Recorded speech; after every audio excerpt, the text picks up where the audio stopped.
എല്ലാ കൂട്ടുകാർക്കും പുതിയൊരു വീഡിയോയിലേക്ക് സ്വാഗതം. എൻ്റെ കുക്കിങ്ങും ദിനചര്യകൾക്കുമൊപ്പം നിങ്ങൾക്ക് ഉപകാരപ്പെടുന്ന ചില അറിവുകൾ പങ്കുവെക്കാനാണ് ഈ വീഡിയോ. പറയുന്ന കാര്യങ്ങൾ മാത്രം ശ്രദ്ധിക്കുക. വിഷ്വൽസ് ശ്രദ്ധിക്കേണ്ടതില്ല. എഡ്യൂക്കേഷണൽ പർപ്പസ് മാത്രം ഉദ്ദേശിച്ചുള്ള ഈ വീഡിയോ കല്യാണം കഴിച്ചവർ മാത്രം കാണാൻ ശ്രമിക്കുക. വീഡിയോ ഉപകാരപ്രദമാണ്, മറ്റുള്ളവരും അറിയേണ്ടതാണ് എന്ന് തോന്നുന്നുവെങ്കിൽ ഷെയർ ചെയ്ത് സപ്പോർട്ട് ചെയ്യാൻ മടിക്കരുത്. അപ്പോൾ നമുക്ക് വീഡിയോയിലേക്ക് കടക്കാം. ബിയർ കഴിക്കുന്നവർക്ക് സെക്സിൽ തിടുക്കം കൂട്ടുമെന്ന് പഠനം. അതേക്കുറിച്ചാണ് ഈ വീഡിയോ നിങ്ങൾക്ക് ഷെയർ ചെയ്യുന്നത്. നിങ്ങൾ സ്ഥിരമായി ബിയർ കുടിക്കുന്ന ഒരു വ്യക്തിയാണോ എങ്കിൽ നിങ്ങൾക്ക് ലൈംഗികതയിൽ ക്ഷമയുണ്ടാവില്ല. അതെ, ലൈംഗികതയ്ക്ക് കൂടുതൽ തിടുക്കം കാണിക്കുമെന്നാണ് പുതിയ പഠനം പറയുന്നത്. ബിയറിന് അഡിക്റ്റ് ആയിട്ടുള്ള ഒരു വ്യക്തി, അഥവാ അത് പുരുഷനാണെങ്കിലും സ്ത്രീയാണെങ്കിലും, ഇത്തരക്കാർക്ക് ലൈംഗികതയോട് കൂടുതൽ ഭ്രമവും അതുപോലെ തന്നെ കൂടുതൽ തിടുക്കവും കാണും.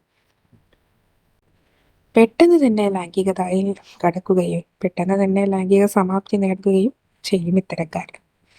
എന്നാൽ ബിയർ കുടിക്കുന്ന പുരുഷനെയും സ്ത്രീയെയും അപേക്ഷിച്ചുള്ള പഠനത്തിൽ പറയുന്നത്, പുരുഷന്മാർക്ക് വയസ്സ് കൂടുന്തോറും, അഥവാ 30 വയസ്സിന് ശേഷം അല്ലെങ്കിൽ 35 വയസ്സിന് ശേഷം ലൈംഗികതയിൽ കോൺഫിഡൻസിൻ്റെ കുറവ് കാരണം ചിലപ്പോൾ ലൈംഗികത ശതമാനം വളരെ കുറവായിരിക്കും.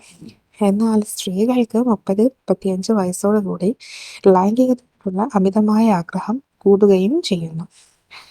അതുകൊണ്ട് തന്നെ ബിയർ അടിക്കുന്നവർ മറ്റ് പല വിവാഹേതര ബന്ധങ്ങൾക്കും സാധ്യതയുണ്ട് എന്ന് തന്നെയാണ് പറയുന്നത്. എന്നാൽ എല്ലാവരിലും ഒരുപോലെയല്ല എങ്കിലും ഇതിന് സാധ്യത കൂടുതൽ ചൂണ്ടിക്കാണിക്കുന്നു എന്നതാണ് ഈ പഠനത്തിൽ നിന്ന് വ്യക്തമാവുന്നത്. അതുപോലെ തന്നെ അമിതമായി ബിയർ കുടിക്കുന്നവരും ശരീരത്തിൻ്റെ വണ്ണം കൂടാനും സാധ്യതയുണ്ട്. അമിതവണ്ണക്കാരാവാനും എളുപ്പമുള്ള മാർഗമാണ് ബിയർ കുടിക്കുന്നത്. അതുകൊണ്ട് ബിയർ വല്ലപ്പോഴുമാണെങ്കിൽ കുഴപ്പമില്ല. എന്തിനോടും അമിതമായുള്ള ആസക്തി തടയുവാൻ ശ്രമിക്കുക. ഇത് നിങ്ങൾക്ക് പലതരത്തിലുള്ള പ്രശ്നങ്ങളെ നിങ്ങളെ അലട്ടിയേക്കാം. ലൈംഗികതയും അതുപോലെ തന്നെ കോൺഫിഡൻസ് കുറവിനും എല്ലാം ഇവ ഒരു കാരണമായി പലരിലും പ്രവർത്തിക്കാറുണ്ട്. അതുപോലെ തന്നെ കരളിനും കിഡ്നിക്കുമെല്ലാം അമിതമായിട്ടുള്ള ഇത്തരം ഉപയോഗം വളരെ പ്രശ്നങ്ങളാണ് ഉണ്ടാക്കി തീർക്കുന്നത്. അത് മനസ്സിലാക്കുക. അപ്പോൾ അതുപോലെ നിങ്ങൾക്ക് ഉപകാരപ്പെടുന്ന മറ്റു വീഡിയോകളുമായി വീണ്ടും കാണാവുന്നതാണ്. അതുവരേക്കും ബൈ.